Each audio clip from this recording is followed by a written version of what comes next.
What's up guys, and welcome back to our channel. In today's video I'm gonna teach you how to mark an item on Poshmark as sold, so make sure to stay until the end of the video.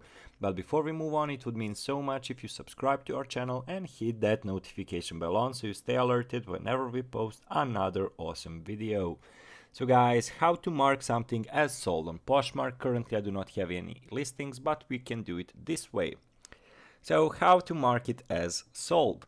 One of the best ways to increase your sales is to cross-list the same item to multiple resale sites like Poshmark and so on and so forth.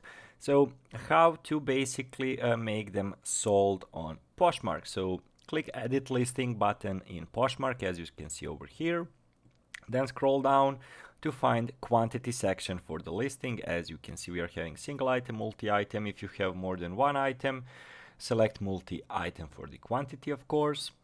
Then what you need to do is change the quantity from single item to multi-item. If it's already a multi-item, you don't have to do this step. Then change the quantity available to 0 and just update the listing. So why not mark it as not for sale?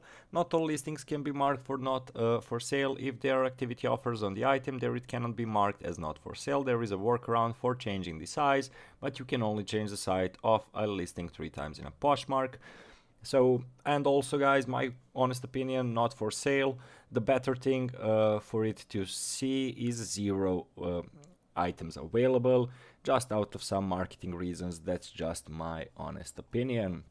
So basically that is the way to basically go to my offers and follow the steps as we go. Scroll down to edit listing and find quantity, select multi items and just press 0 available.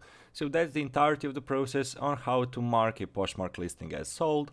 So guys, basically that's it for today's video. As I mentioned earlier, it would mean so much if you subscribe to our channel and hit that notification bell on. So that's it guys, thank you for watching and see you in our future videos. Goodbye.